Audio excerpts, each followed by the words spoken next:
Please be seated. We have to start our fourth meeting. We now proceed to the fourth meeting of the Finance Committee today. We now proceed to agenda item 18, that is paper FCR 2014-15-21. This item invites members to approve the creation of a new commitment of $86.8 million under Head 63, Home Affairs Department, for Signature Project Scheme, Kwai District, Enhancement of Community Health Care. On the 10th of January this year, the Home Affairs Bureau consulted the Home Affairs Panel of the LegCo. Today in attendance to answer members' questions are Mr. Eric Hui, Deputy Director of Home Affairs, Mr. Alan Low, District Office, Kwai Ting, Mr. Chow Yik Hei, Member of the Kwai Ting District Council, and Mr. Dennis Leung, also member of the Kwai Ting District Council. May I now invite Mr. Ma. Oh, Mr. Ma Fung Kwok is not in the room. Questions, please. Ms. Alice Mack. Mr. Chairman, I'm a Kwai Ting District Councillor. We're very much in support of this item. We would like colleagues to support the proposals in the paper such that the proposals can be implemented as soon as possible. And after our district, the administration should expand the scheme to other districts. So, I'm very brief. I urge members to support the proposals. Mr. Chen Yunhan, Mr. Chairman, at the PWSE meeting, we also considered the scheme a good one. I'm also on this Welfare Services panel. The elders would like us to speak on behalf of them. $100 million for Kwai Ting. This is a very good proposal. Now, we don't have very senior officials from the Home Affairs Bureau or Department. So please bring this back to the Home Affairs Bureau. In future, for community dental care for the elderly, every year we must have a dedicated fund and a dedicated project for them. Secondly, there is this question of monitoring. Kwai Ting is the first among the 18 districts. If you are to perform well, you'll be setting a good example for other districts. In future, when the government plans for the service, we would like to have a dedicated fund for this. And I'd like to reiterate this viewpoint at this meeting. Thank you, Mr. Albert Chan. Mr. Chairman, I very seldom commend the government. I seldom commend the district councils either. This is the first time I have to commend the district council. This is a very pragmatic scheme. Elderly dental care and dental health have been neglected by the government all these years. The government is in dereliction of duty. So I really have to commend the scheme. I support it. But all along, district councillors have been using community services to canvass votes. Once it comes to district activities, district councillors, ward officers are given priority on tickets, gifts, and so forth. Gifts are always presented in district councillors' ward officers.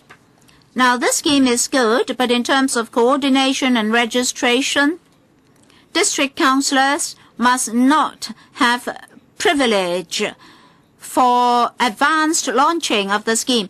There must be a fair and open system. There must be open reporting in terms of registration, what serial numbers are given to what people for what services. I hope that the ICAC will closely monitor the scheme. District councillors should not, through this scheme, use public money to show their generosity. And this scheme must not turn into a vote canvassing mechanism or machine. Thank you. Any official reply? Thank you, Mr. Chairman. Thank you, Mr. Chan. Perhaps I should briefly respond here. For the ophthalmology and dental services provided, who will enjoy the services, has been discussed in detail with Kwai Tsing district councillors, and a preliminary decision has been made. That decision is absolutely fair. What do we want to do? The district office will have open balloting, and elderly people and relatives and friends will have to submit application forms with open balloting to ensure that service allocation is fair and just. In the past, we learned the tickets were to be distributed openly, but when people queued up for tickets, they failed to get any. So even for distribution of forms, there must be a fair and just arrangement and timetable. Otherwise, district councillors will have a whole pile of application forms to be distributed to their kaifongs. That's a privilege. Dr. Lam Tai Fai, Mr. Chairman, I support the scheme. The scheme will be able to assist Kwai Tsing residents, particularly the elderly people. But I do not agree with Mr. Albert Chan. District councillors are the bridge between the government and the people. District councillors serve the people as a basis. You cannot stigmatize them. They all serve people as their basic duty. Without the district councillors, the scheme will be less useful. District councillors understand more the needs of the people, more than the government, because every day they meet the people. They're going into the local communities in depth. They understand the people's feelings and sentiments. So, Mr. Albert Chan, don't stigmatize the so-called pro-establishment councillors.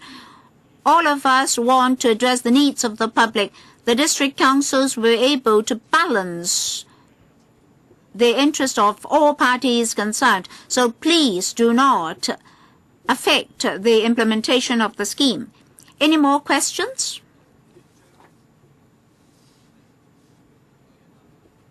All the officials would like to respond further? No? Officials, yes? Well, sorry, just a simple supplement. Please be brief. A brief reply. First of all, application forms can be downloaded from the website. I understand that Mr. Chow Yik-hei would like to say something.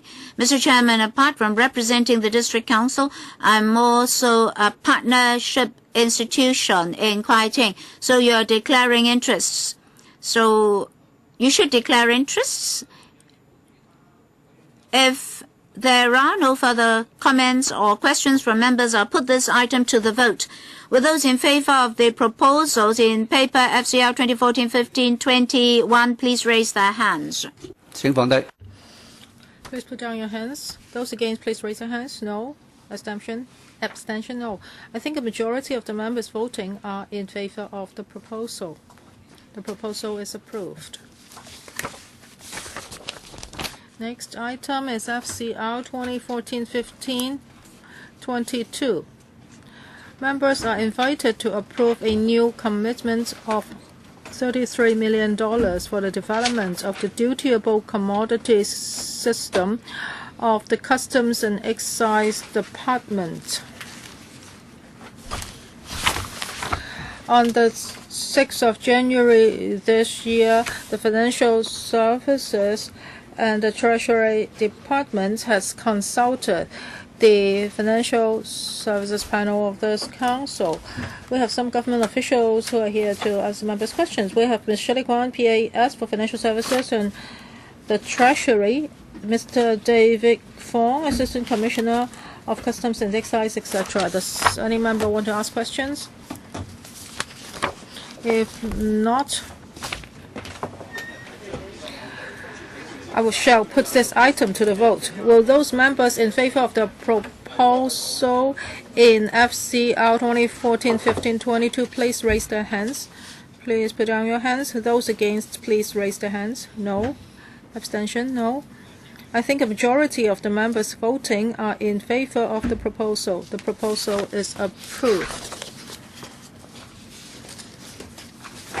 Next item FCR 2014-15-23. Members are invited to approve a new commitment of $67,140,000 for the redevelopment of the electronic processing systems, e-filing system, and online search system of the Intellectual Property Department.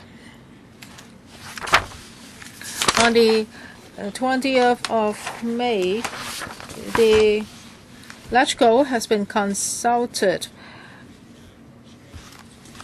Today we have a number of government officials here with Patricia So, PAS for Commerce and Economic Development, Ms. Ada Leung, Director of Intellectual Property, Ms. Magdalene Lane, also from IPD, Mr. Lawrence Chow, also from IPD. Mr. Vincent Fan will take us through the relevant report.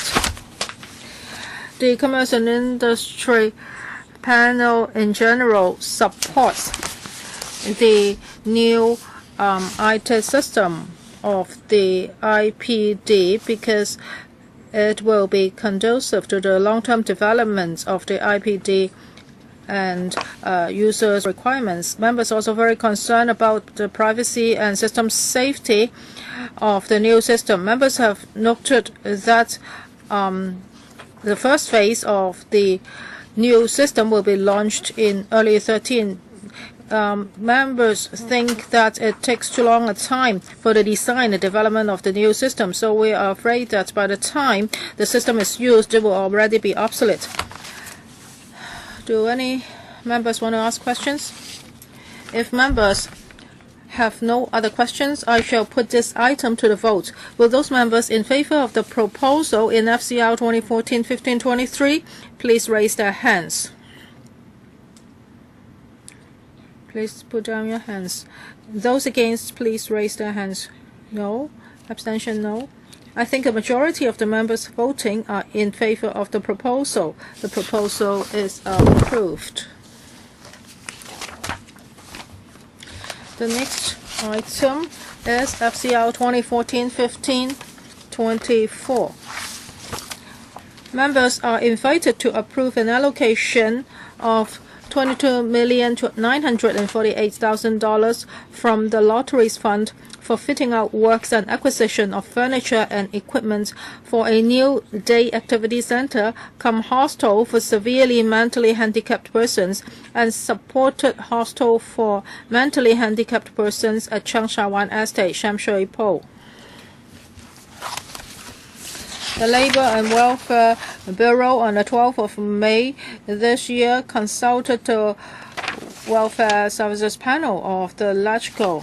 To answer members' questions, we have Mr. Stephen Seal, Commissioner for Rehabilitation, Mr. Lam Ka-tai, Deputy Director of Social Welfare, Mr. Fong Kai Leung, Assistant Director of Social Welfare, and Mr. Simon Kong, Senior Architect of SWD. Let us invite Ms. Chen Yunhan, the Chairman of the Welfare Services Panel, to report to members. The Welfare Services Panel on the 12th of May 2014 discussed the relevant proposal.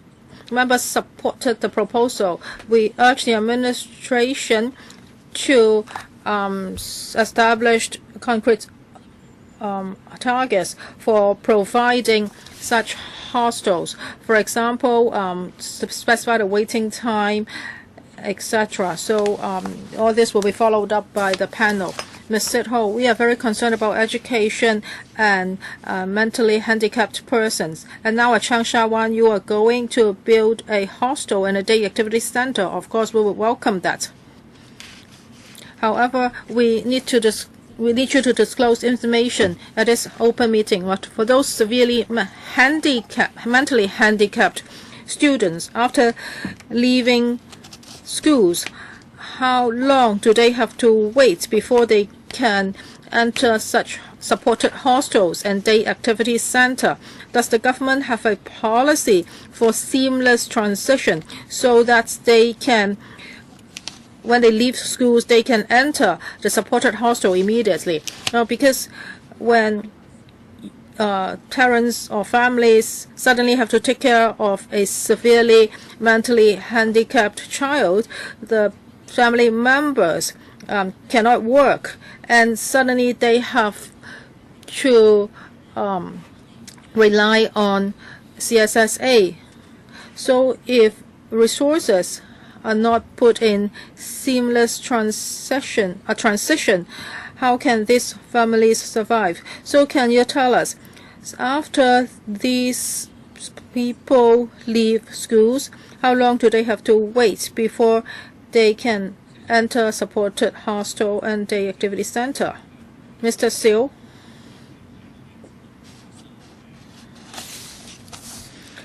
Well, for those who are waiting for day activity center, they have to wait for 57.6 months on the average. That's about 5 years. Now, if they want to enroll in supported hostel for mentally handicapped persons, the average waiting time is 8.8 years. That's almost 9 years. So in view of this, in recent years, we have been promoting community care and community support, because if these can be done well, the pressure on carers can be eased, and also the need for supported hospital can also be allayed. Well, has the administration made a social capital comparison? How much is it to set up a supported hostel place? If a family has to take care of a severely mentally handicapped child, if the breadwinner cannot go out to work and the whole family has to rely on CSSA, that's a huge burden, and the child has to wait for 8 or 9 years, and pressure on them is very high. So have you made a comparison? Why don't you have such a policy objective so that there can be a seamless transition? Waiting for 8.8 years, we are such a wealthy society, and yet we lack services in this area. Isn't it a shame? Yes, we understand that there is a huge demand for supported hostel service. So that's why in the coming 4 years, we will be increasing the number of places.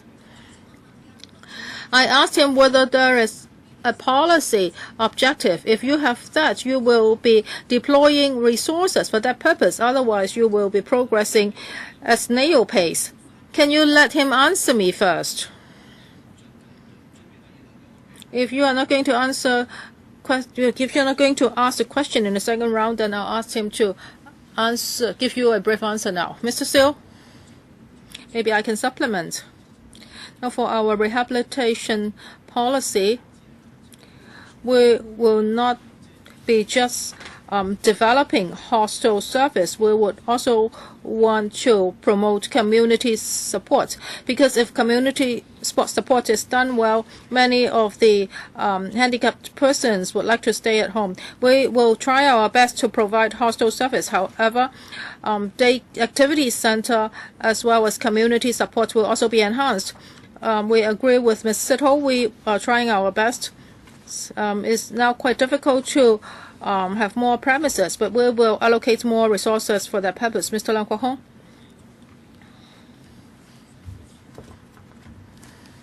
Now you will be providing 50 places in the supported hostel and 50 places in a day activity center, and also another 20 places in another type of hostel.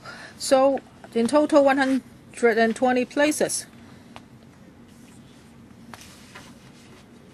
So how many people are waiting, and what is the percentage of this 122 places? Well, for those who are waiting for hostels for seriously mentally handicapped persons, there are 2,200. As for day activity center, 1,300.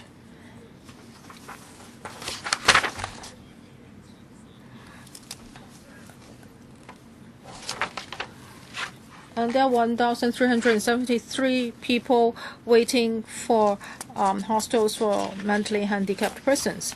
So now you are only providing about 10% in terms of places. Now for the severely mentally handicapped persons, we will be increasing 922 places in the coming 2 years. That is in terms of supported hospitals. As for day activity center, from now to 2017 and 18, there will be 1,036 places more. So still there is a big gap. That is by 2017, you still cannot solve half of the problem, right? As for long-term policies, last year we launched a special scheme in which NGOs can make use of the private sites. They can redevelop their sites so that they can provide more places for severely handicapped people. And in this area, there will be 607 more places. As for day activity center, there will be 1,200 places more. So when will all this be completed? 2017? For the 920 places for severely handicapped persons, that is supported hospital, would be in the year 2017 to 18. That is from now to 2017-18, we will be providing 920 extra places. And how about the remaining 600? That is the lottery fund. That is, some of the NGOs will be redeveloping their sites. So when will those places be available? Well, that may take a longer time because they have to carry out redevelopment works. And we will have to wait for 7 or 8 years before these places can be available. So that would be 2022. Yes, about that time. Do you think this is ideal?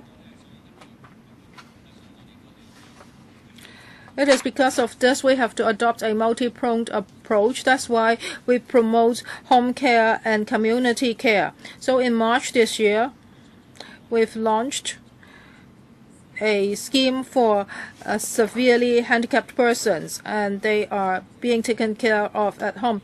And Leung Chen-ying is promoting the building of new PLH. So in this new PLH, will you be reserving sites for this kind of service?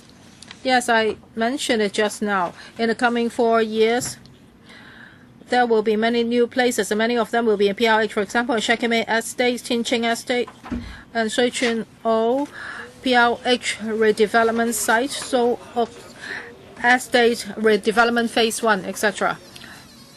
Dr. Fernando Zhang, just now, when the administration answered Ms. Sito's questions, you said that for the severely mentally handicapped persons, they have to wait for 8 or 9 years when they want a supported hostel place. I would like to declare interest. My daughter is also a severely mentally handicapped person. Maybe one day she would also have to make such an application.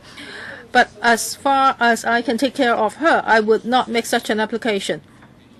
Well, living in a hostel is giving up a lot of things. The quality of life will be much poorer when it's compared to home care. I know a lot of parents are very reluctant to send their children to supported hostel. However, there is still a huge demand for supported hostel. You are saying that the waiting time is 8 years or so, but this is not the case because there are some very urgent cases, and the mentally handicapped person may not even have a family member, or a family member passed away and the mentally handicapped person has to be housed immediately. And you have taken those cases into calculation and you say that is 8-something years. But the actual waiting time is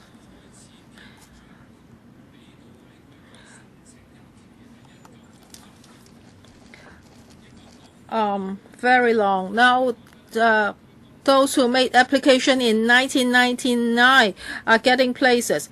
We are talking about different districts, and in certain districts, those who made application in 1999 are now gradually getting places. This is the normal queue. So do not mix those queues up and try to cheat us. Now saying this is something good, it's transparent. We can see that there are two queues. These people have to wait for 15 years. We have been saying that when elderly wait for elderly home, sometimes they pass away when they are still waiting.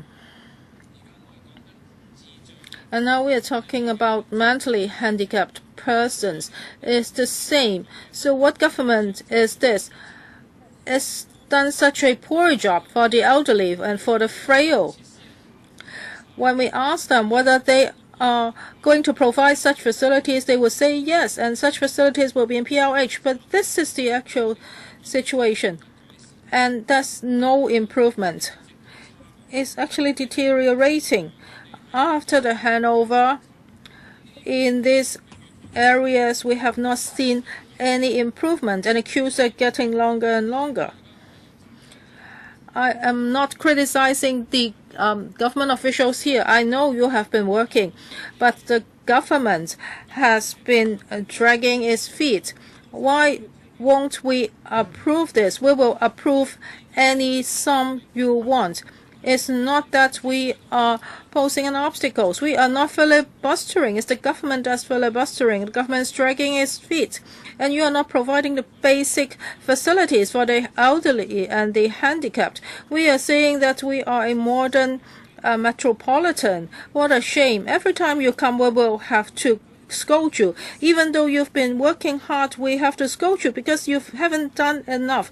Now we only have 100 more places, and over 2,000 people are waiting, and the demand will increase. Why don't you work more? The government owns all our land, owns all our resources, and we have trillions of dollars in the reserve. Ms. Emily Lau.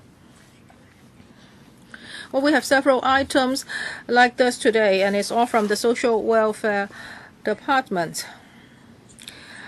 It's the same every time. The applicants or the vulnerables have to wait for a long time, no matter whether it's the elderly or preschool education or severely handicapped people. I think this is really outrageous. In the paper, now if you state that, well, you know there is a huge shortage and people have to wait for 8 or 9 years or even more than 10 years, and if you tell us in the paper that you are going to make improvement, then it's different.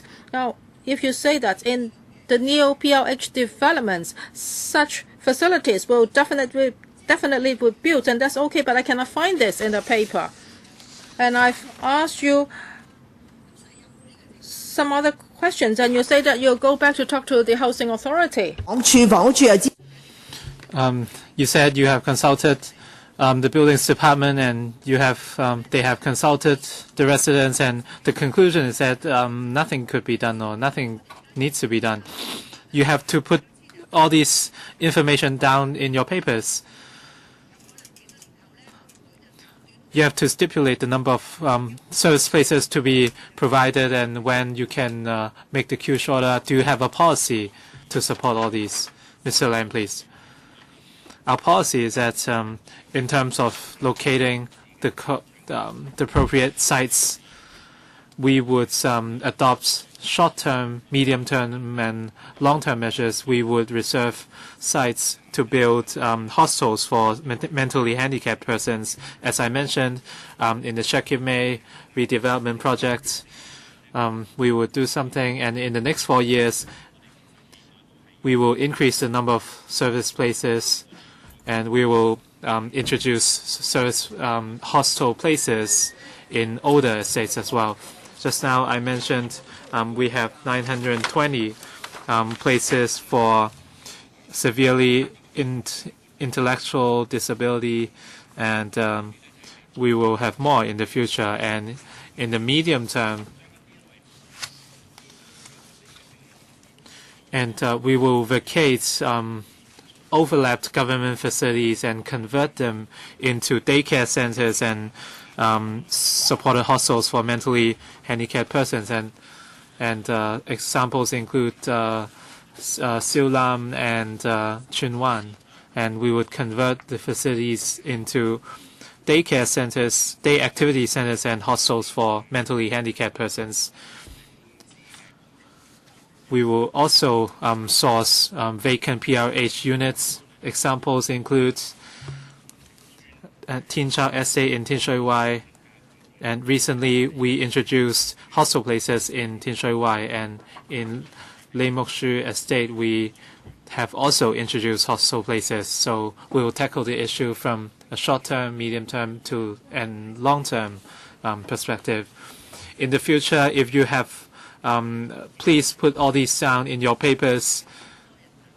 A lot of people are waiting in line, including infants, PWDs. So please put all this information into paper. But my question was, do you have a policy in place?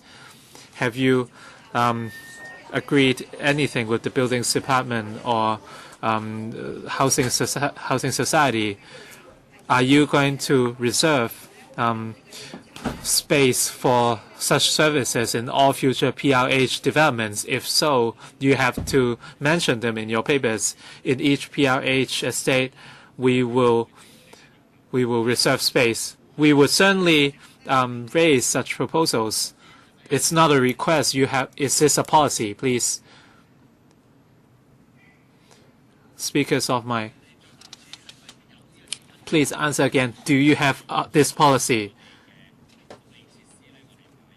We will try to introduce welfare facilities in our PRH developments. Speakers off mic.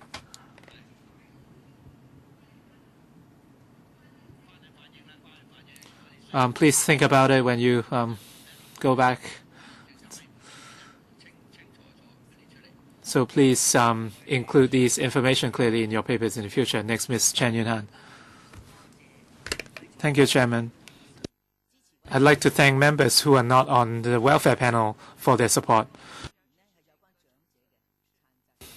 As members mentioned, over the years, our elderly has had to wait for a long time for services, and the PWDs as well. So we hope the government can have a concrete policy. And the welfare panel the welfare services panel is requesting the allocation of specific spaces for such services, but we were never promised by the as such by the government. So today I'd like to thank everyone for their support. So I hope the administration and Mr. Lam can go back and talk to the chief executive. It's a very simple task. You just have to specify a specific percentage of space in PRH developments for these services. So Mr. Lam has failed to answer our question, but this is very important. So I hope the relevant administration officials can go back and follow up on this issue. This is something I will follow up on. Mr. Wuchiwai, after I heard what Mr. Lam said, I think the government is lying, so to speak. Recently, I inquired about Tai Ham Estate. We will have 5 blocks of PRH, and there will be one new integrated complex.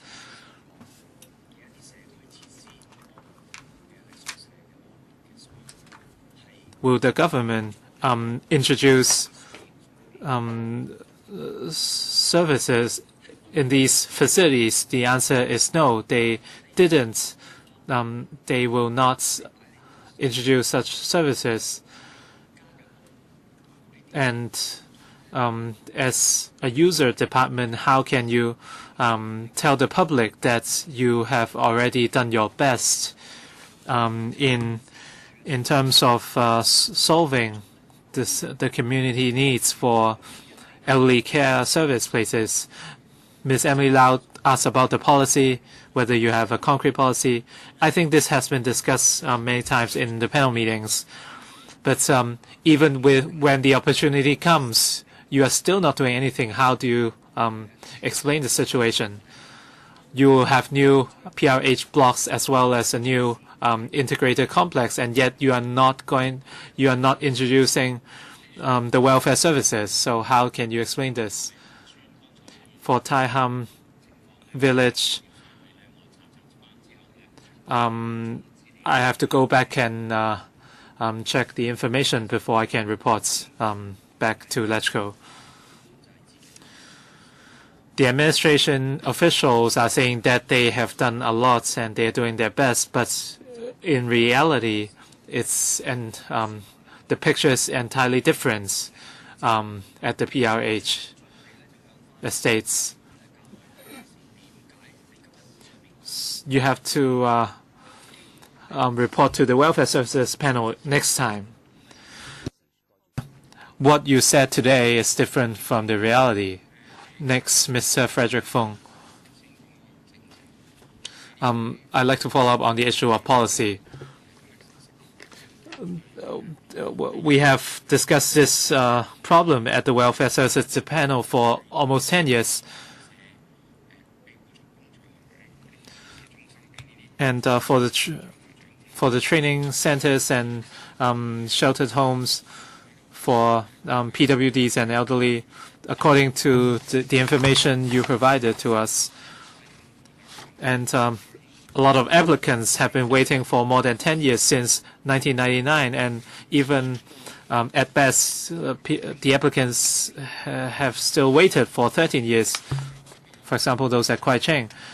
You are saying that you are providing enough services and places, but you never talk about the inadequacies. And you are trying to convince us that you have already done enough. So this is completely unacceptable. So I think there's some food for thought for different parties facing such unreasonable policies. Do we have to urge the government or force them to come up with a concrete policy? Right now, the government is we are very passive. We are relying on the buildings department, and I think the government has to specify a specific percentage of space for welfare services. This way, you can allocate the appropriate time and financial resources. Otherwise, it's just such meetings will be fruitless in the future. So, Director, please take note. Will you consider it, the suggestion? I want him to give a concrete answer. I will relay your comments to the Bureau later. Next, Mr. Albert Chan. As many members mentioned, we agree with the introduction of these services, of course. But welfare services are similar to housing policy. After cancelling the 10-year population policy, we have seen the emergence of subdivided flats. And now it's the situation with welfare services. It's just like the subdivided flats. There's no system, no time frame. We are just counting on our luck. And if we come across a piece of land, then we can do something.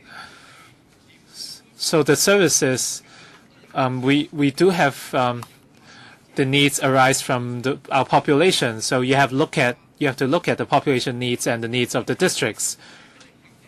And in 2009, the Welfare Services Panel conducted a study on the long-term development of welfare services. please, you have to come up with a plan, a 10-year plan. And in the 1970s and 80s, Hong Kong was very successful. But the government is worrying that with a plan, then they might be accused for not fulfilling their jobs. But without a plan, then we are just purely counting on our luck. And the people in need of these services cannot count on their luck. So please make it clear in black and white in terms of system or policy.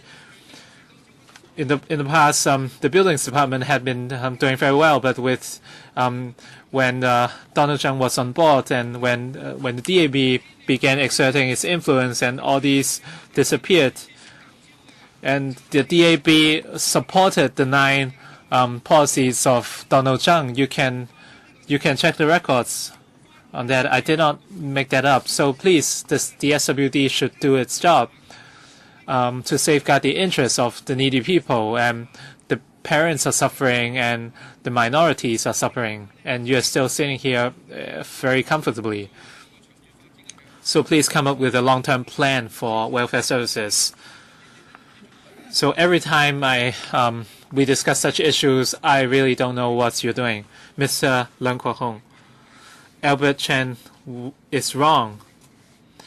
Today, the DAB doesn't support the link or the 9 policies anymore, so I can testify. So please clarify, because all that's what Albert Chen mentioned was past tense already. Right now, what DAB supported in the past doesn't mean they're still supporting it. In fact, I'm very sure that they no longer support these measures.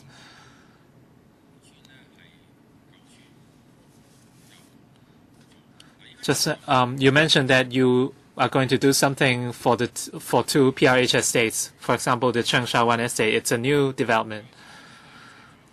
The old Cheung Sha Wan village estate was dismantled. You shouldn't accuse the bureau. It doesn't help. Well, because they are governed by the chief executive. The bureau's problems arise from the CEE. Right now we have the Transport and Housing Bureau, and also we have the Labor and Welfare Bureau. And the THB is saying that there's nothing they should do. And the LWB, on the other hand, are saying that they have a quota. So at the end of the day, we have to seek the CS or CE, but CY Leung is very busy. Well, although he's taking part in photo competitions. Have you ever discussed with the THB?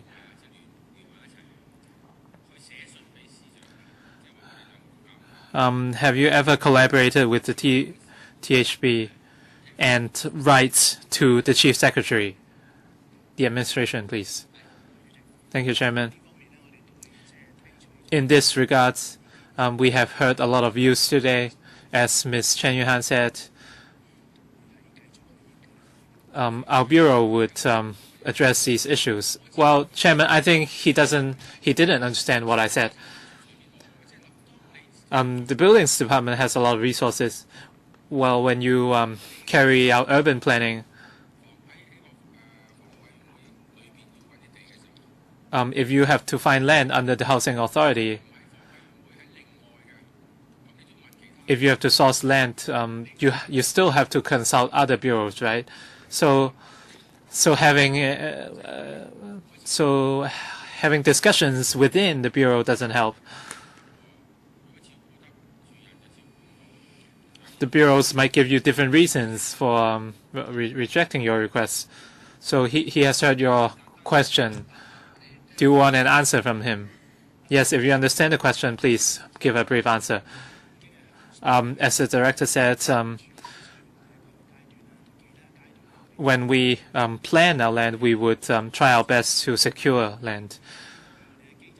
We have heard all your views, and we would try to improve the system, and we will conduct studies, Mr. Lam Tai-Fai. For severely intellectually disabled persons, they have to wait for 105 months, and I think this is unacceptable for any developed society. In particular, the government has stressed that they are thinking for the people, but now we see all these cold and unreasonable figures, and these figures show that reflects the effectiveness of our administration. So I think the government should reflect upon themselves to see why we come up with these, why we have such figures, and the situation is getting worse because the government has no policy or intends to revert the situation, and there's no plan to shorten the waiting lists. And I can say that these figures will only continue to rise, and the situation will only get worse. The government is saying that they are caring for the people, but it's all in vain. So in from any policy or measure, you must have indicators. In the next 10, 15, or 20 years, how are you going to reduce the waiting time, reduce the number of months people have to be waiting? So you are very passive. You are just waiting for luck to come around.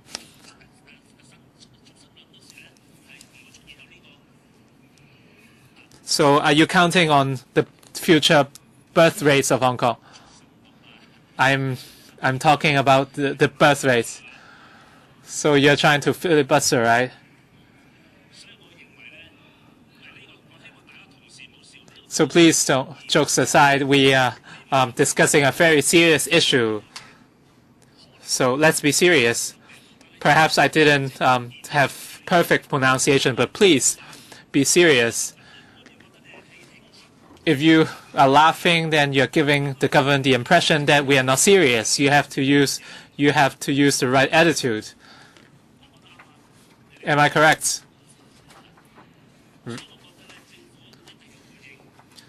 So I think the government must respond whether they will have a policy in the future to solve this problem.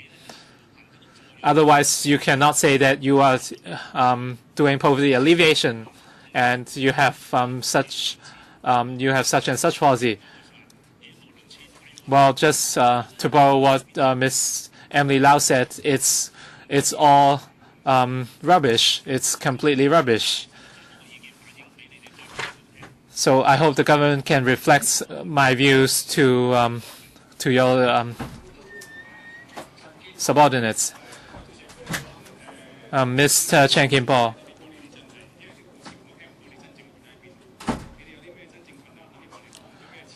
What's your real? What are the difficulties you are facing? Is it money or other things?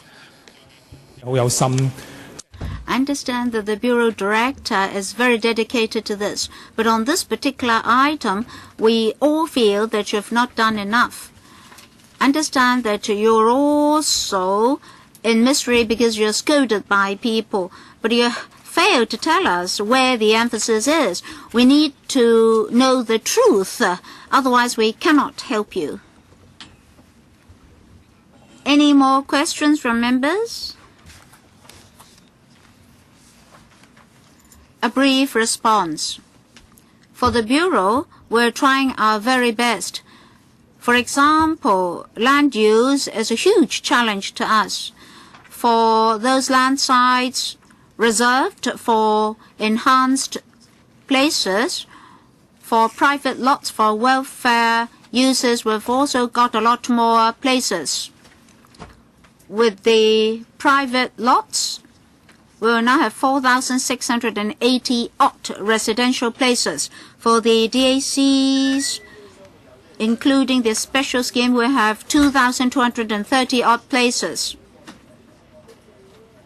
As for our rehabilitation policy, as Dr. Fernando Cheung pointed out just now, for DACs and community support, if we can do more,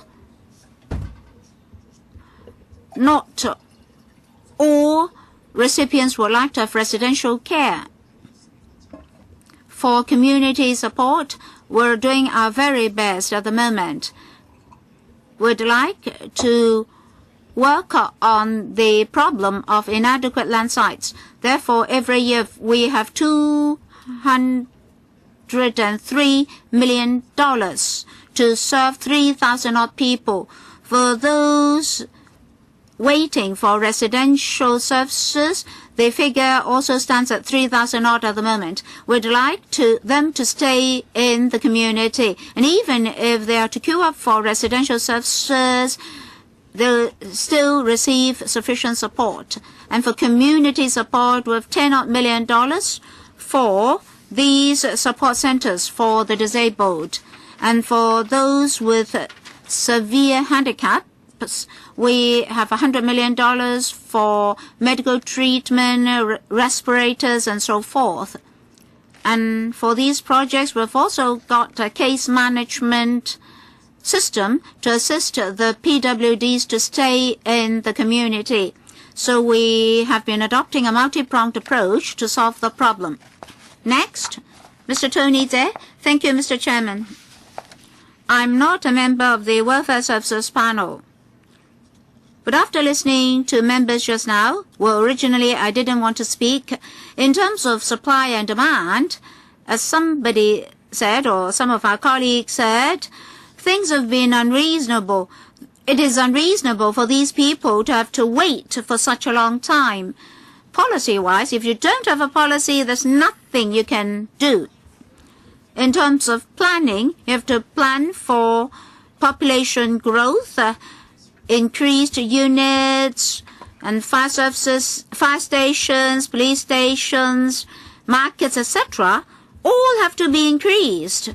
And given what members said just now, all these are essentials. You cannot avoid them. And from what members said, the problem is deteriorating. It doesn't matter if you don't address a problem, but if the problem is deteriorating, you have to do something. If you don't have a policy, there's nothing you can do. If you want to enhance existing services, it will take a long time because there may be opposing voices. And given the new facility, you have to take into consideration the ever-aggravating problem. Well, in fact, Mr. Chairman, I don't have any questions for the administration. I just want to make our voice louder such that the officials will go back and relay our views to them.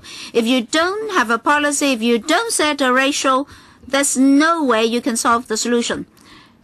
Deputy Chairman, Ms. Emily Lau, we all agree that there should be a policy. So number one, you should formulate a policy. And every time when they come to the Finance Committee, they should write it into the paper what the policy is, how many happenings there have been, how many places we have, how are we going to catch up, and so forth. We have to know the waiting time. And then under the policy, how will the services be provided so as to shorten the queue? I hope that in future, all papers coming to the FC will include these contents. Just now, members asked what difficulties there are. I just want to ask one question. When you have the premises, if district councillors and district residents oppose you, how will you handle the situation? And in the past, how many such occurrences did you have? Mr. Chairman, usually for these welfare facilities will be welcome at the district level. Well, let me listen to those met with opposition. I, of course, welcome all those popular projects. Can you cite some examples? Well, if there is opposition, were you able to resolve all the opposition? Or did you give up all those projects? That's my main question. Usually we'll follow up on the project. And usually we succeeded because we try to understand the needs of the communities. So that reply is tantamount to saying that they did not have any opposition. Well, for residential care homes for the elderly, we also had opposition. So were you saying that in all cases in the past you eventually succeeded? Well, let me say this. We won't, because of residents' opposition, give up our proposals. We will try to explain to them in the hope that they'll accept our proposal. That's not my question. Well, there were successful cases as well as failure cases.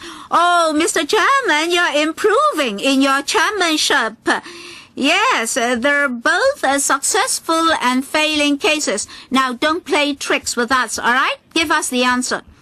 Well, sometimes we did encounter difficulties at the district level. That's precisely my question.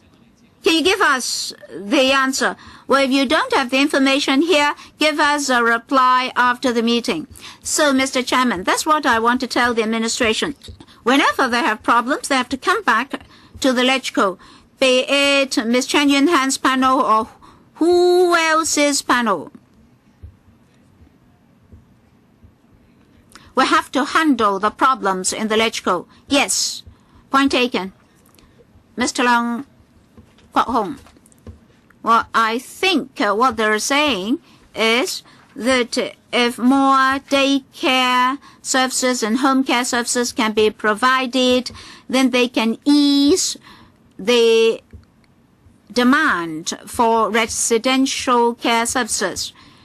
Did you conduct any survey to find out how many people will actually be satisfied by daycare services? If you did not have such a survey, there's nowhere you can get a good answer. Well, there may be people who would like to tell you, oh, even if you give me residential care, I don't want it. If that's the case, you should focus on daycare services. So, did you conduct any survey on that? I'll give you the money if you can give me an answer. Assistant Director, we've not got a formal survey, but we had objectives and targets of service. Say for the severely disabled, we did carry out an experimental scheme. We conducted a questionnaire survey amongst the recipients of these services. We also surveyed their family members and carers. So, our survey was not a comprehensive one. It's impossible to survey each and everybody. The experimental scheme was successful, so we expanded that to the whole of Hong Kong. That's why we said that 3,000 odd people are receiving the service. We started to expand that to the whole of Hong Kong in March. All right, 3,000 odd.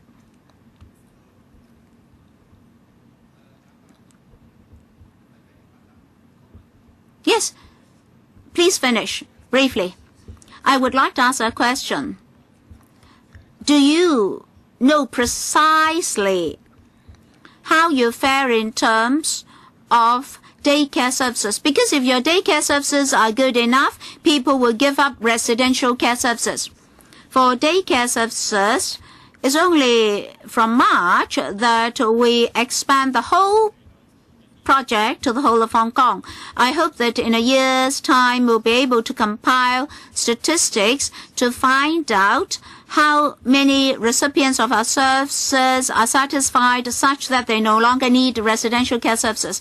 Yes, because we only started to expand that to the whole of Hong Kong in March. Dr. Fernando Cheung, my question is simple.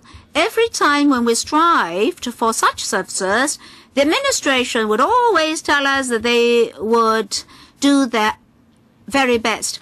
I believe all the officials here are sincere.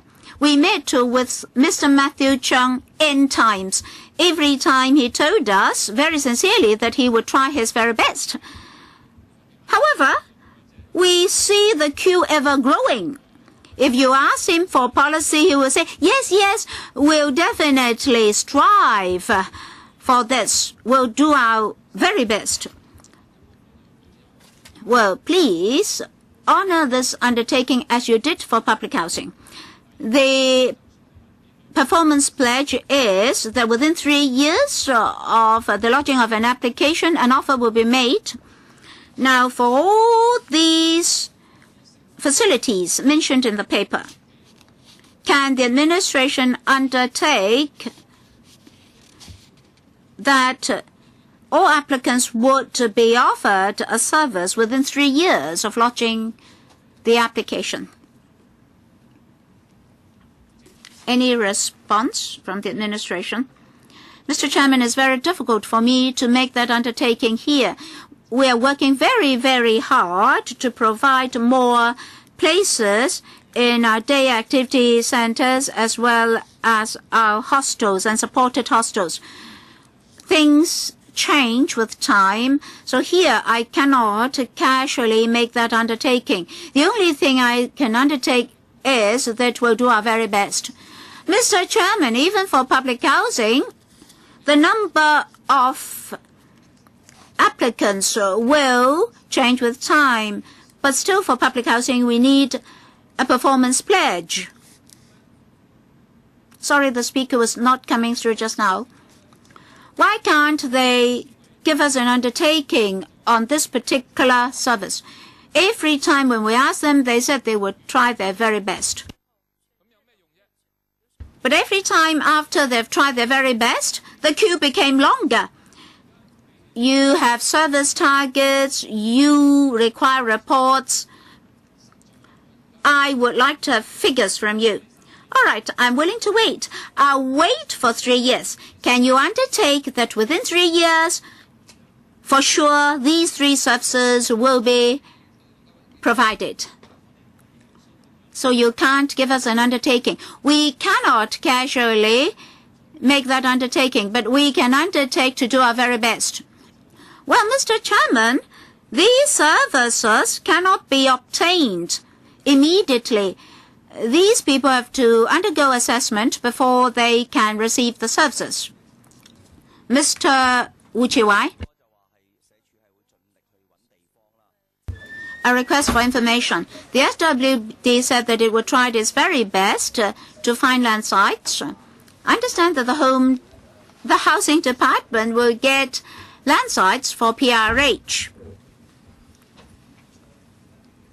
You are users.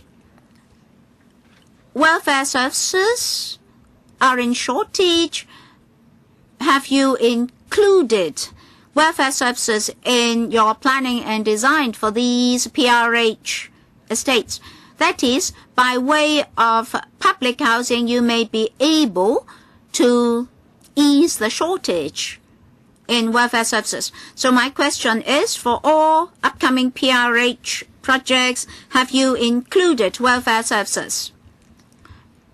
I don't have the information here. I can furnish you with information after the meeting. Members, if you don't have further questions, I'll put this item to the vote. Will those in favor of the proposals in paper FCR 2014-15-24 please raise their hands? Thank you. Those against, please raise their hands. Mr. Frederick Fung is not here. Any abstention? I think the majority of the voting members are in favor of the proposals. The proposals are endorsed. Next, paper FCR 2014-15-26. This item invites members to approve a new commitment of $162.68 million for the replacement and enhancement of the closed-circuit television systems, CCTV systems for Stanley Prison. On the 8th of April, the security panel of the LegCo was consulted. In attendance to answer members' questions, we have the Principal Assistant Secretary for Security, the Assistant Commissioner of Correctional Services, and the Senior Engineer from the Electrical and Mechanical Services Department. Mr. Leung Kok Hong. Mr. Chairman, many people say that the LegCo is useless. Of course, the LegCo is useless in terms of functions and powers. But in actual fact, the LegCo has helped the CSD. Recently, I became a guest of the Lai Chi Kok Correctional Institutions. I was there for 4 weeks. They're now using X-ray now. I can tell you my experience. Many of our members here asked why the correctional institutions in Macau could use X-ray and Hong Kong's correctional services institutions cannot. The answer was in the negative. We asked why not, because we're all Chinese, and eventually they're now using X-ray. And then inmates were no longer treated unreasonably. No Chinese national would like to receive that sort of treatment. A few days ago, I asked why couldn't CCTVs be installed on police vans such that everybody can see what's happening on a police van. Well, if a police officer smokes in a police van, then of course he will be photographed. That's why the police will oppose that proposal. But human resources can be saved if we can make more use of X-ray within the police. Now, for the Correctional Services Department, can you have X-ray in your institutions? Lai Chi Kok is smaller, Stanley is bigger, probably more difficult. So can you install more CCTVs in your institutions? Mr. Chairman, first of all, about X-ray, we did carry out a very long study.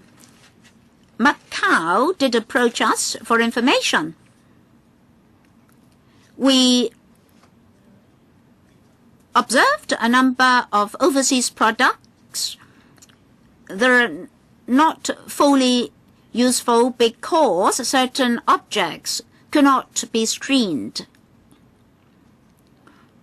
The honourable member asked whether such new systems could be installed beyond Stanley Prison. Well, the answer is yes, but we have to consider whether or not the existing system is reaching its capacity or end of its lifespan such that it need to be replaced. So you take the opportunity of replacement to upgrade your services. Why is it so? For the sake of saving money? I believe for each and every system, you have to consider it from the financial point of view. We would like our installations and equipment to be more durable. Well, usually we're looking for a lifespan of 10 years. Well, lenses are now more advanced. The the resolution is now higher these days. So when it comes to replacement, we'll replace the CCTV system to upgrade it. So how does it help to streamline the manpower deployment? Well, after installing the CCTV system, it would help when we carry out investigation afterwards. Because the court and the ombudsman both think that if we can keep the records for a longer time and if the resolution can be higher, then this would really help our investigation.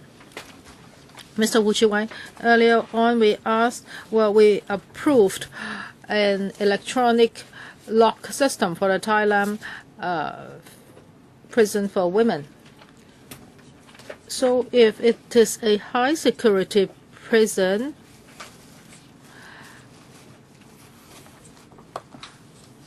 and if the works can be carried out simultaneously, then when you reinstall the CCTV, you should also replace the electric gates.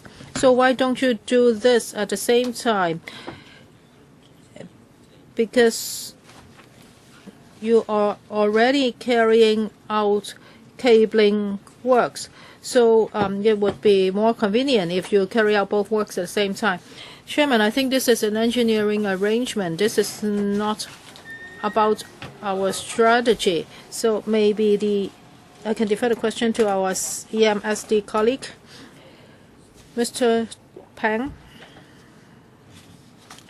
For the Thailand prison, it's because they are doing filling out works. They are redeveloping, so that's why we are replacing the old lock system with a new electric lock system. This is to enhance efficiency. As for the Stanley prison, we are now enhancing the CCTV system because for the CST CCTV system now is 10 years old. So why don't you replace the electric gates at the same time?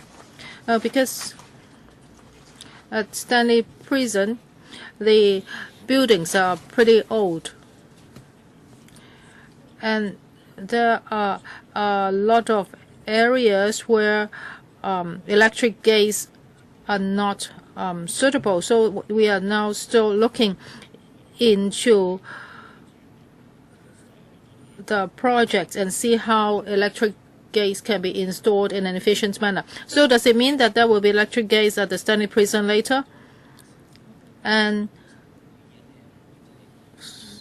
while you are installing the CCTV system, maybe you can also do the relevant EMM work so that in the future it will convenience the installation of electric gates. Yes, we have such a plan. So when we do the cabling works, we will be carrying out the relevant works. As for the installation of electric gates, we are not doing it this time around. Ms. Emily Lau, in the past, we've heard a lot about CCTV recording. Whenever something happens, of course, you would want to review the recording. However, sometimes it's really very coincidental. At the juncture, the recording would be missing. So I would like to ask you, how many incidents have you seen like this? That is, the recording fails. And for the new CCTV system, would you be targeting this problem? Otherwise, in the future, when you want to review the recording and want to find evidence, the recording fails you. Well, I think the problem we encounter is that the resolution of the recording was not high enough, and the people in the recording could not be identified. For example, if there's a gang fight, we cannot really identify the faces of the people. So if the CCTV system, well, we're talking about CCTV system failure, I do not have the number of incidents in hand, but I am sure it's quite rare. The EMSD has been taking the initiative to check CCTV systems. That's a preventive measure. So regularly, CCTV systems will be checked.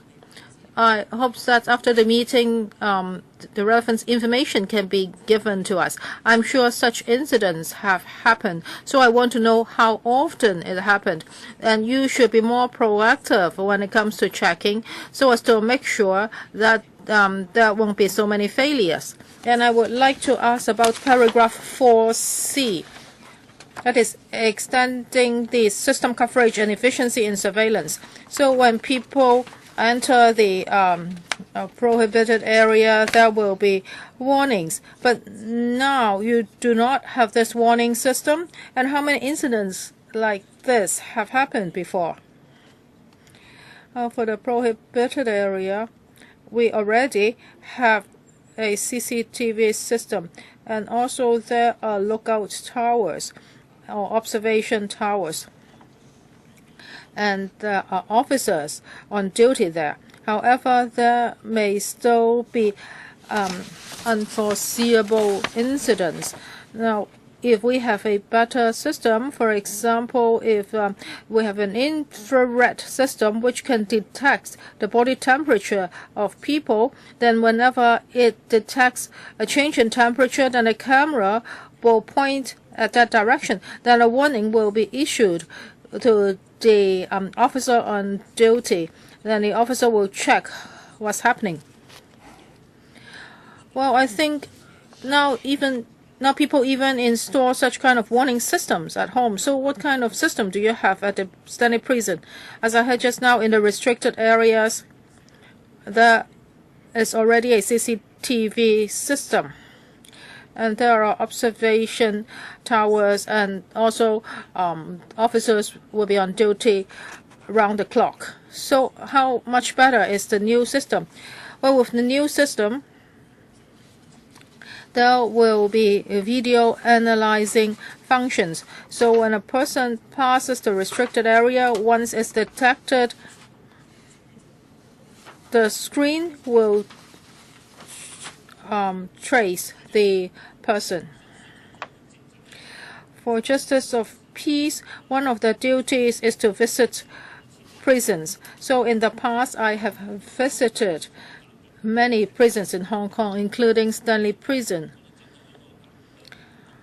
I think the management of Hong Kong prisons is very satisfactory, no matter whether it's safety, humane treatment, or hygiene. So I support the replacement and enhancement of the CCTV systems for Stanley Prison, because this would help facilitate the management of prisons by the CSD.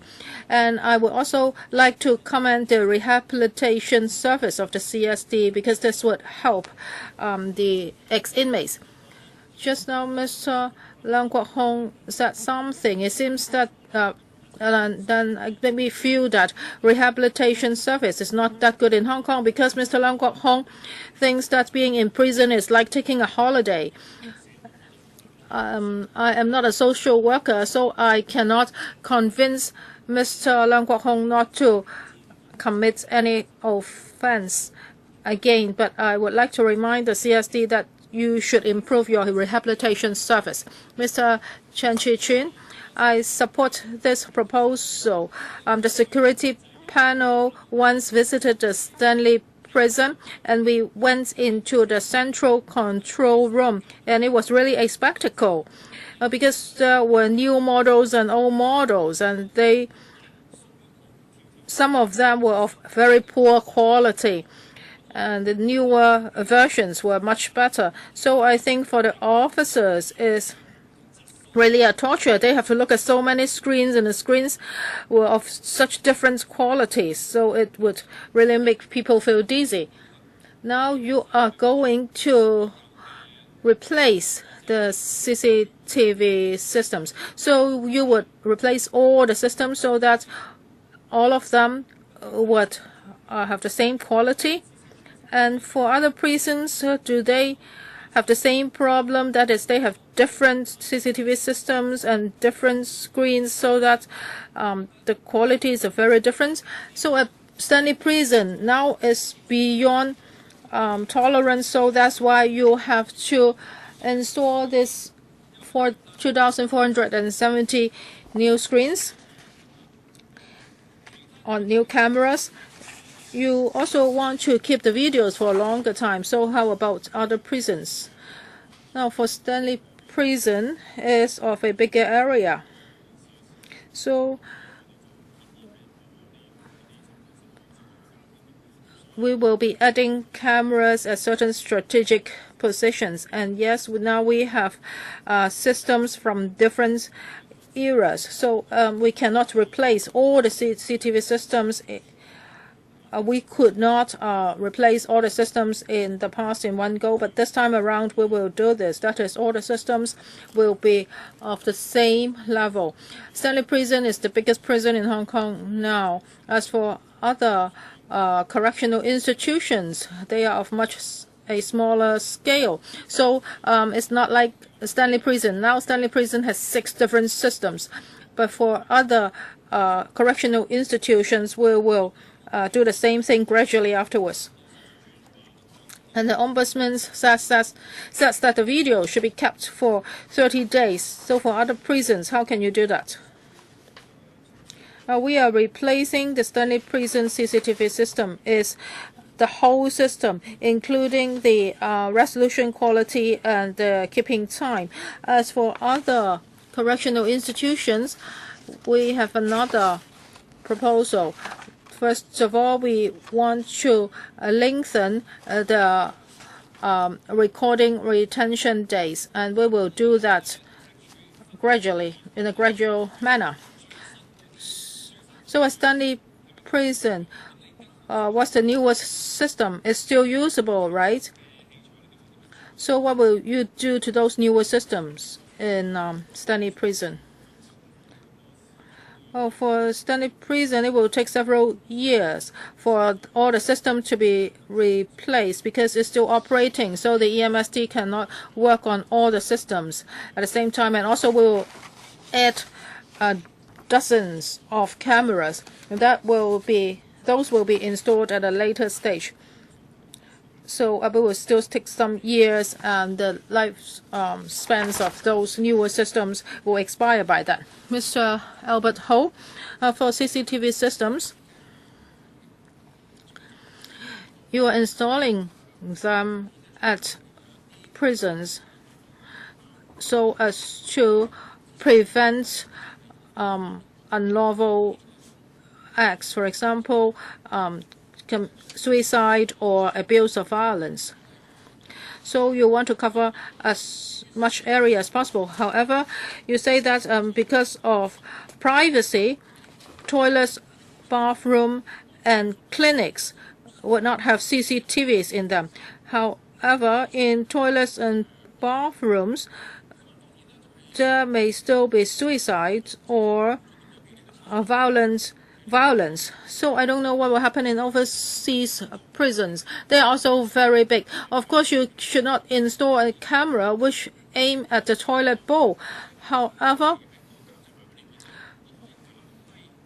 those places should still be covered because you want to prevent violence in toilets. So what do overseas prisons do?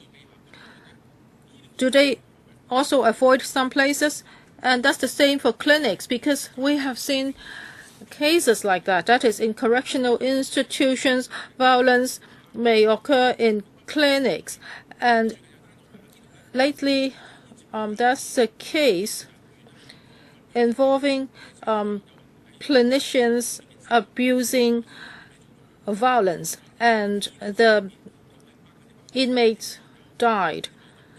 So are you sure that clinics should not be covered by CCTV?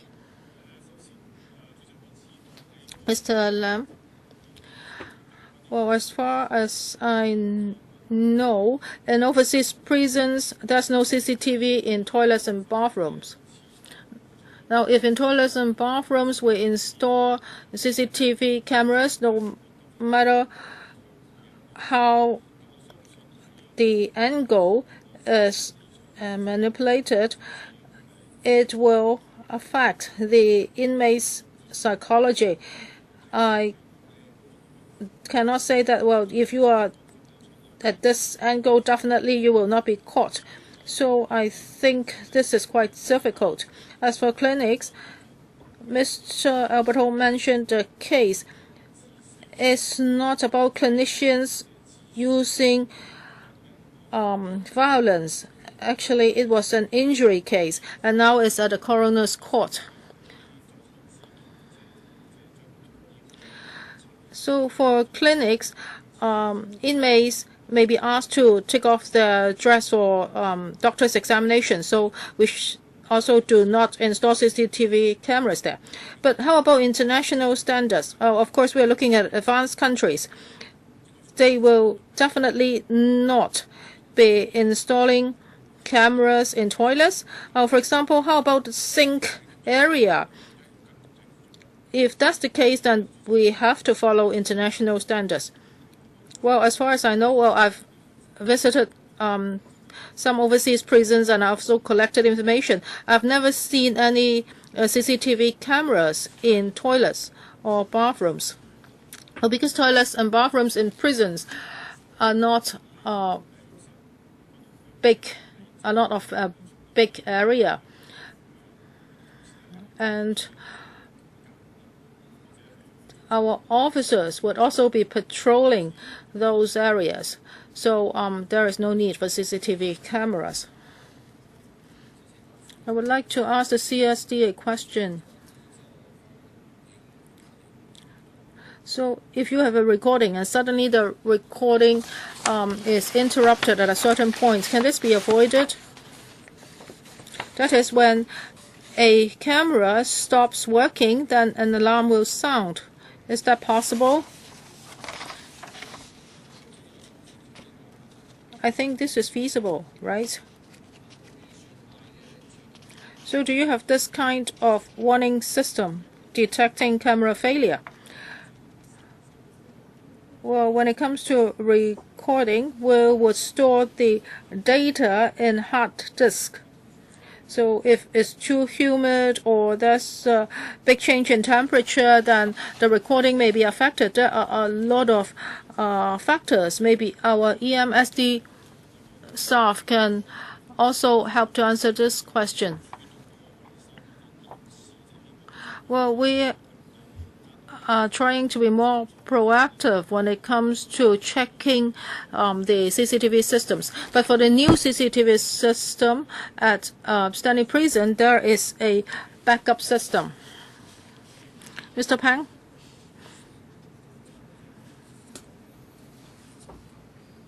Well, for our old system, we used video tapes or discs. So when there was a failure, no alarm would be sounded. But for the new system, we have a backup server and a backup storage. So if there's a failure, an alarm will be sounded.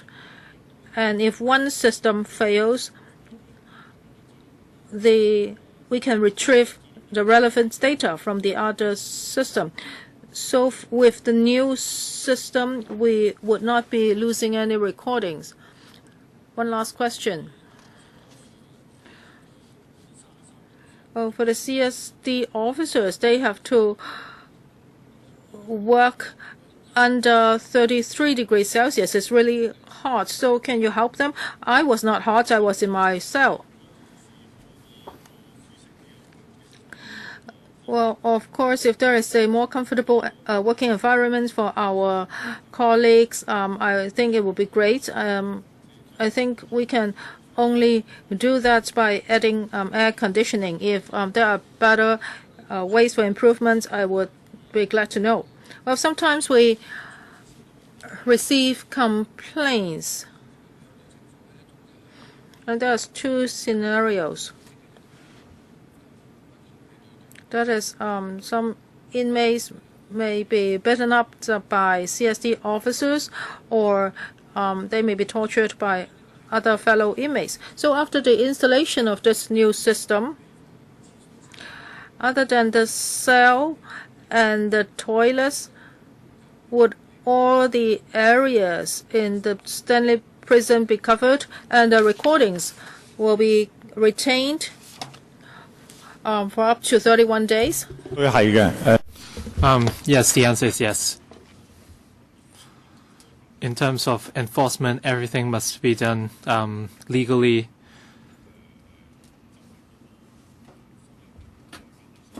And our staff must also must follow all relevant laws, and they cannot treat the inmates in a violent way. Infighting happens occasionally, naturally, and the CCTVs can cover most areas. And we hope the objective is to record anything which might be useful, as Mr. Albert Chen suggested. And under this new design, most areas that are accessible to inmates can be covered, whether in daytime or nighttime. The Commissioner of Police doesn't understand what conscience means, and for the vehicles by the Correctional Services Department, whether it's vehicles for prisoners or other types of vehicles, are you planning to install CCTV on these vehicles? We have no plan yet, and we have not installed CCTV in our prisoner vehicles. The logic is basically the same. You have CCTVs in all service areas, even in dormitories. So the prisoner vehicles is in the same situation. So by the same logic, you should have CCTV. Of course, you don't have to film the driver, but in terms of law and in actual circumstances, the environments of the vehicles and the cells are the same. So logically speaking, you should also consider installing CCTVs on the vehicles. CCTVs are very cheap. You only have to pay a few $100s, and then you can record the entire scene. Any response from Mr. Lam? We have no plans to install CCTVs on prisoner vehicles, but we'll go back and discuss. If we have no further questions, let's put this item into votes. Those who are in favor for item FCR 2014-215, number 26, please raise your hands. Please lower your hands. Those who are against, please raise your hands. Those who abstain, no. The majority of members are in favor of this proposal, and this proposal is passed. Next, FCR 2013-215, number 25.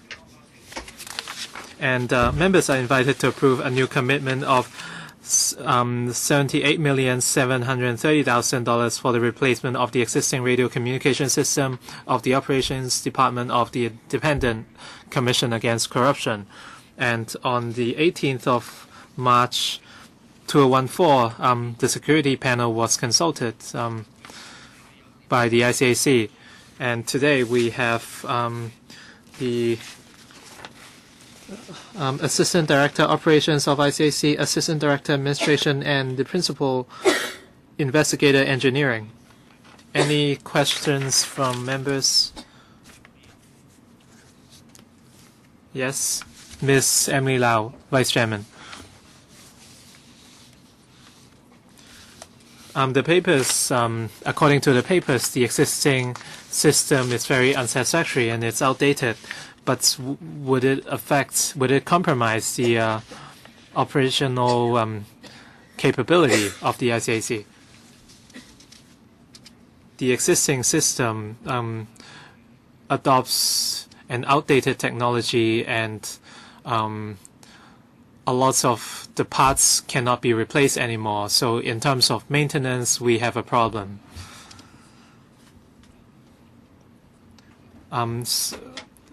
According to our staff who are responsible for maintenance, at the moment the system is still operating well. But the papers, so the situation is not actually as bad as what you described on the paper, right?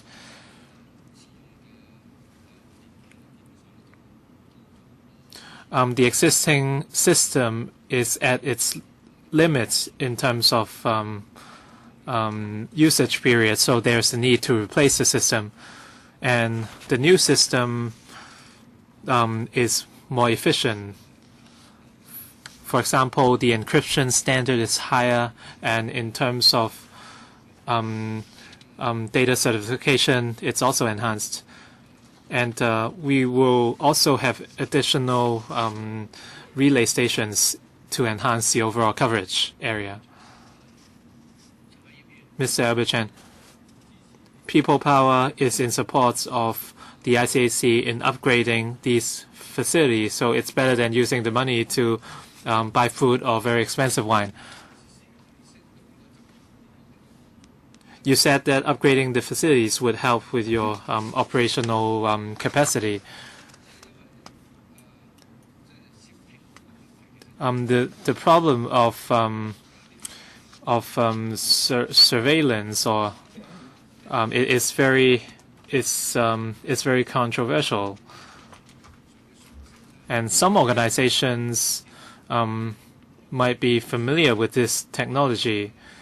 So for the new system, is there a chance of being bugged? So can you give us more details? According, or as the paper already mentioned, the encryption standard of the new system is enhanced. We will adopt AES or Advanced Encryption Standard. As far as I know, this standard is very stringent in terms of wireless data transmission. So bugging basically will not exist.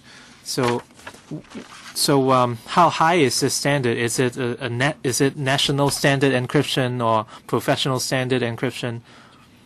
Perhaps Mr. Cherry can answer this question. Thank you very much for the question. And according to our evaluation, since AES, the AES algorithm is adopted, and for our new system, we have adopted a lot of data certification standards. For example, only handsets or receivers registered under the system can be utilized. And when communication starts, or whenever there's a change of relay station, the data certification has to be carried out again. So there's no chance of bugging. Well, you know, sometimes we see from the movie sets some people might be capable of bugging. So when you look at the news, even the UK government can be bugged. So, and now you're saying that there is no chance of bugging. So under the new system, is there any way to trace possible buggers? So now you are saying that there's no chance of bugging, and so you are not prepared for any possibility of bugging. So this is very insecure and very dangerous as well. I can provide more information. We are going to adopt the AES algorithm, and it's 128 bits, and the encryption key, and the chance of breaking through is 2 to the power of 128. So what you said is very correct. Unauthorized use of our system is virtually impossible. But if our communication is intercepted in some manner, and if someone tries to break this key by trial and error, from our rough estimation, and according to our existing calculation, it takes more than 10 years at the very least in order to break through, or in order to get into our keys. And according to the government's practice, every 2 years or so we would update the keys. So this is very secure. Mr. Lo Wai-Kwok. My question is more straightforward. The government said there's an imminent need to replace the system. So the timeline is a little bit too long for me. from now till the system will be replaced, we are talking about almost 3 years. It can only be replaced by February 2017. I understand that the hardware combination is different.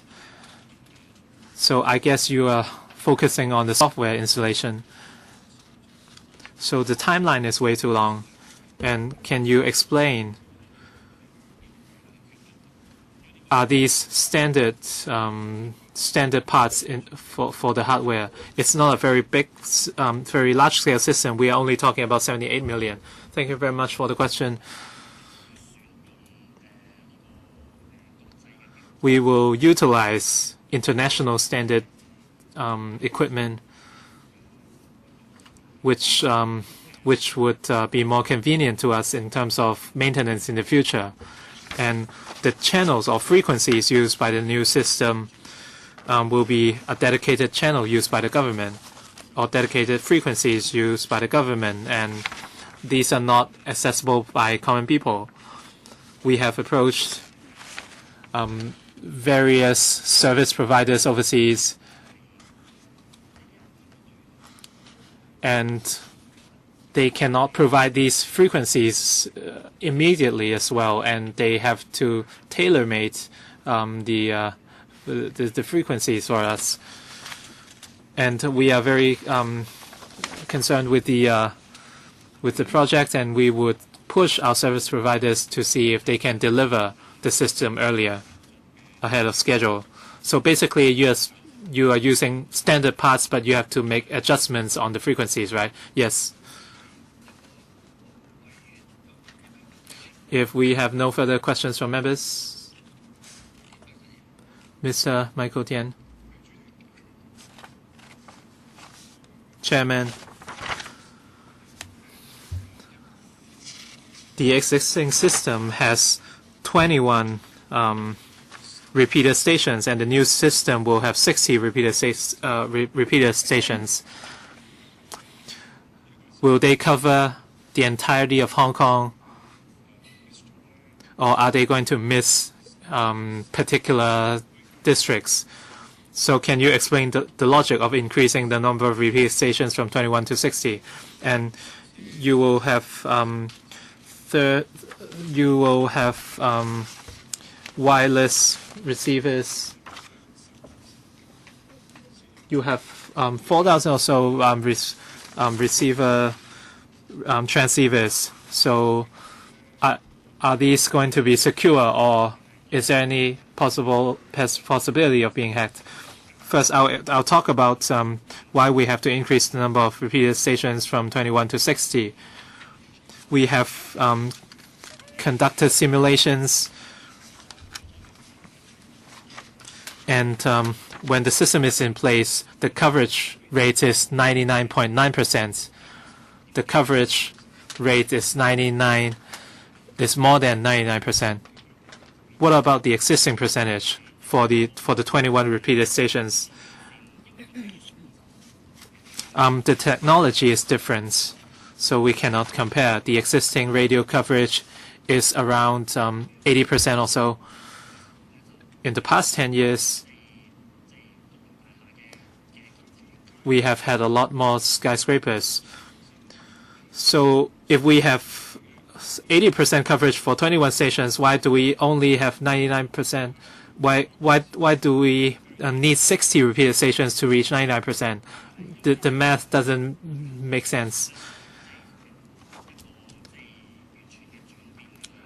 We are going to adopt an entirely new technology, and it's completely digitized, and we will introduce an advanced encryption algorithm,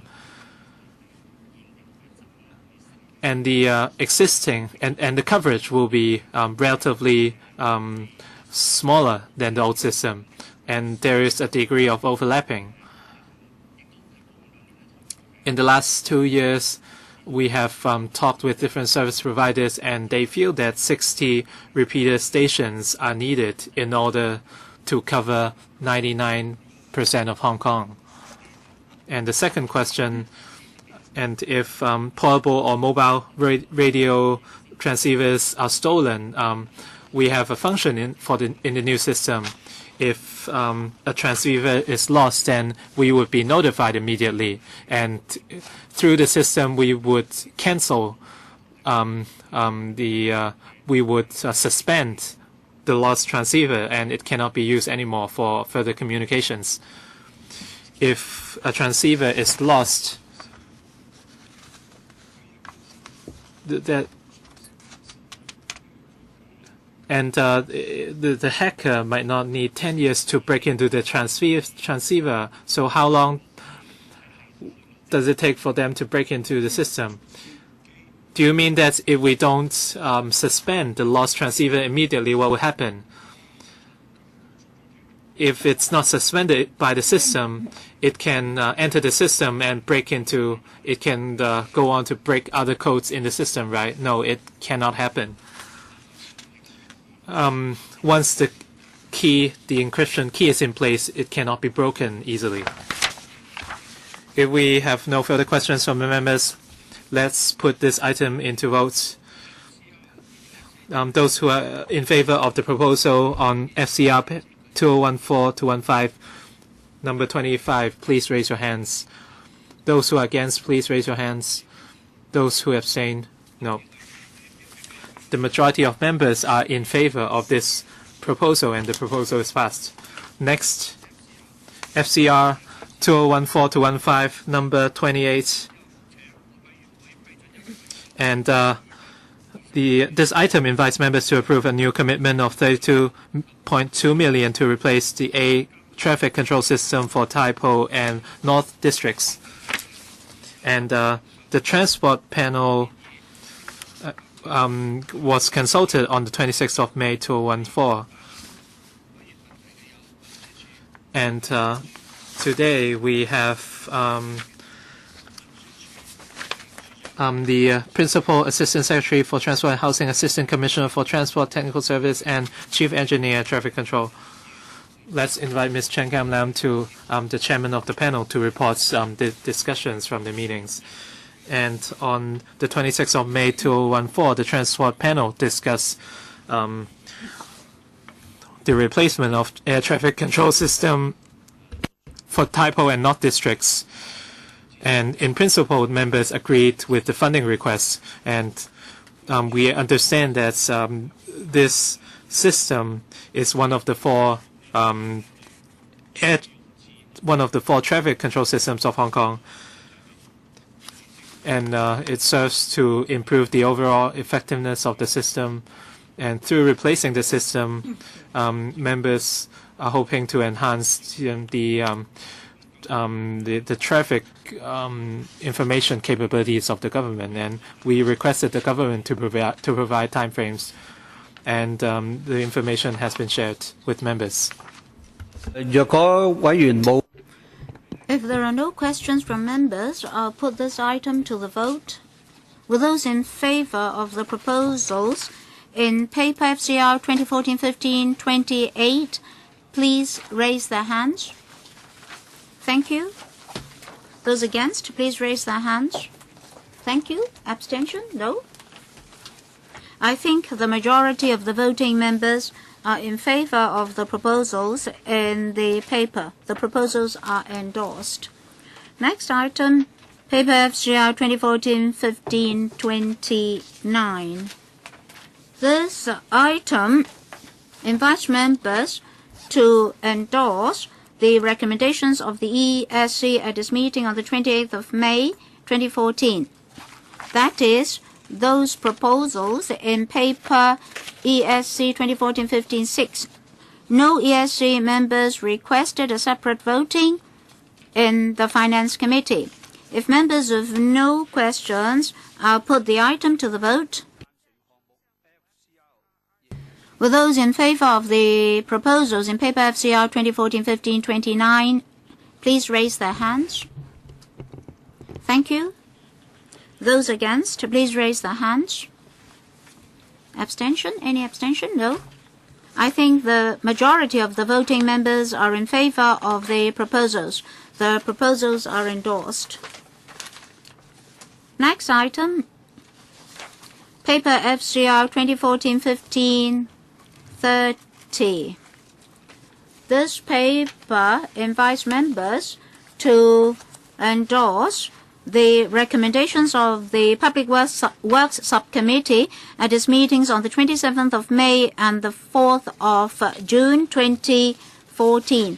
That is the recommendations in papers PWS year 2014-15-8 and 9. There's no request for separate voting in the Finance Committee. If there are no questions, I'll put the proposals to the vote. All right, you claim a division. The division bell will ring for 5 minutes.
呢個項目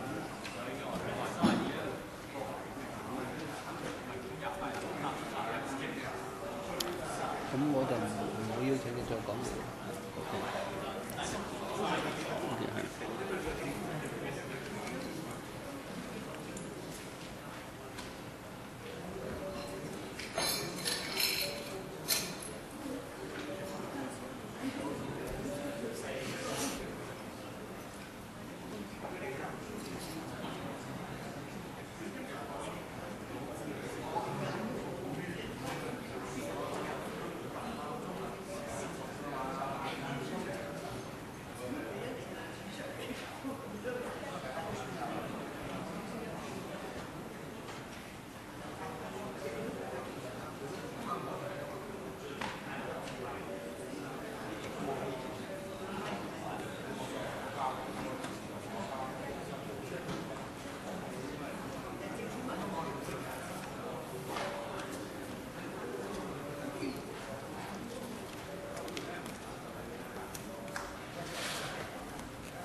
係啊，正話都讀咗。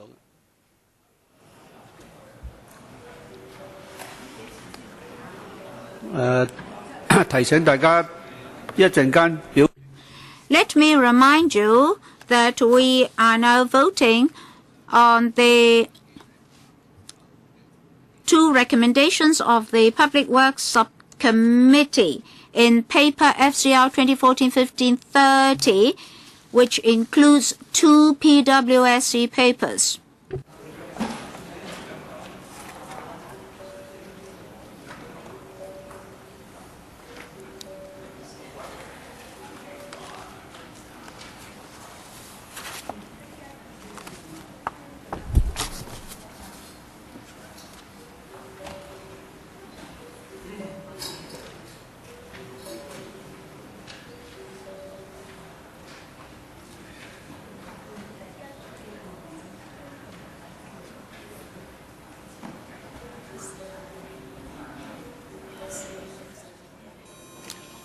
現在開始表決。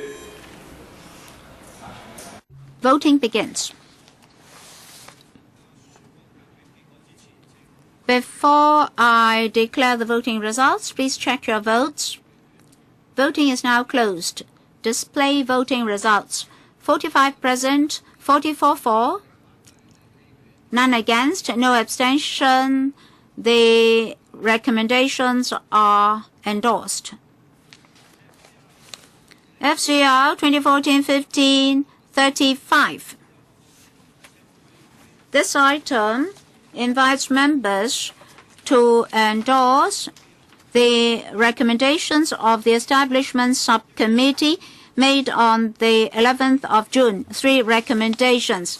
That is EC 2014-15, 8 to 10. There's no request for separate voting in the Finance Committee. If members of no questions, I'll put this item to the vote. Mr. Tony Tse wants to speak. Mr. Chairman, thank you. The LCSD would like to have a principal executive officer. I have strong views and huge reservation. Let me speak on this. Due to departmental growth in establishment, I would extend the meeting by 15 minutes. If you want to speak, I'll be brief. Oh, then please be quick. We have to finish by 6:45. I just want to put on record my comments. So your comment is that you have reservation over that item. All right, that's put on record already. Yes, he has reservation. Members, those who are in favor of the proposals in FCR 2014-15-35, please raise their hands. Thank you. Those against, please raise their hands. Any abstention? 1. 1 abstention. Please put that on record. I think the majority of the voting members are in favor of the proposals. The proposals are endorsed. Meeting adjourned today. I wish you a happy summer holiday.